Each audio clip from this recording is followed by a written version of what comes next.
ആകാശവാണി നമസ്കാരം. പ്രത്യേക വാർത്താ ബുള്ളറ്റിൻ വായിക്കുന്നത് സീന ആന്റണി.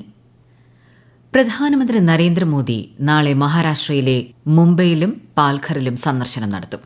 രാവിലെ മുംബൈയിൽ നടക്കുന്ന ഗ്ലോബൽ ഫിൻടെക് ഫെസ്റ്റിൽ പ്രധാനമന്ത്രി പങ്കെടുക്കും.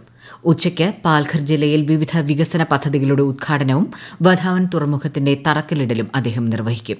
ഏകദേശം 1560 കോടി രൂപയുടെ ഫിഷറീസ് പദ്ധതികൾക്കും പ്രധാനമന്ത്രി ആരംഭം കുറിക്കും.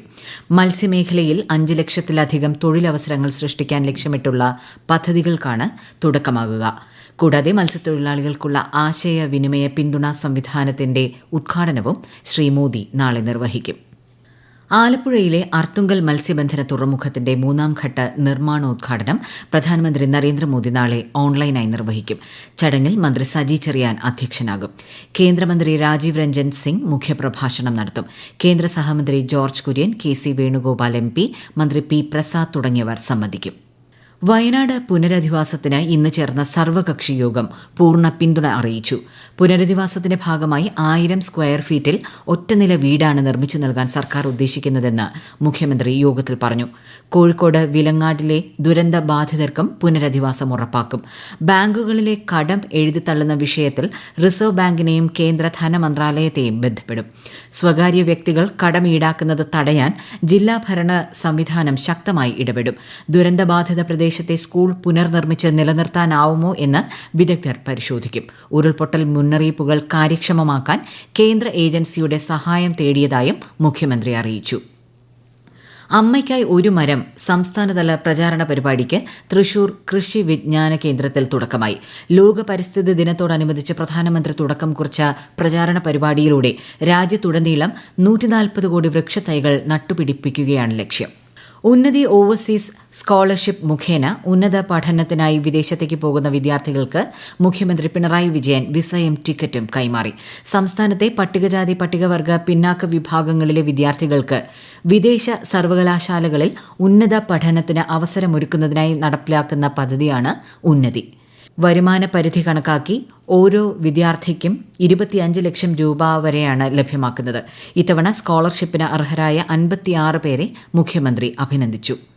സൗദി അറേബ്യയിലെ ആരോഗ്യ മന്ത്രാലയത്തിലേക്ക് കേരളത്തിൽ നിന്നുള്ള നഴ്സുമാർക്ക് അവസരമൊരുക്കി നോർക്ക റൂട്ട്സ്. നഴ്സിംഗിൽ ബിരുദമോ പോസ്റ്റ് BSc വിദ്യാഭ്യാസ യോഗ്യതയോ കുറഞ്ഞത് 1 വർഷത്തെ പ്രവൃത്തി പരിചയവും ഉള്ളവർക്ക് അപേക്ഷിക്കാം.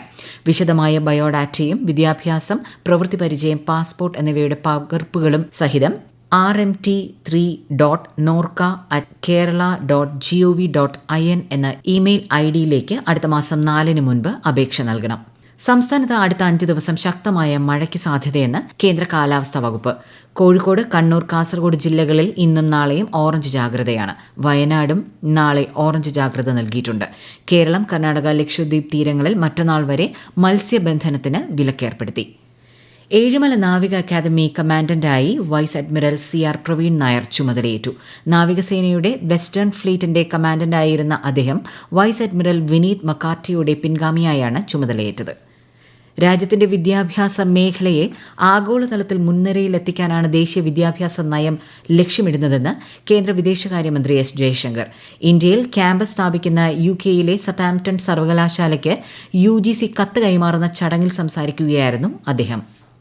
ദേശീയ കായിക ദിനത്തോടനുബന്ധിച്ച് രാജ്യത്തെ വിരമിച്ച കായിക താരങ്ങൾക്കായി റീസെറ്റ് എന്ന പേരിൽ ശാക്തീകരണ പരിശീലന പരിപാടിക്ക് തുടക്കമിട്ട കേന്ദ്ര സർക്കാർ.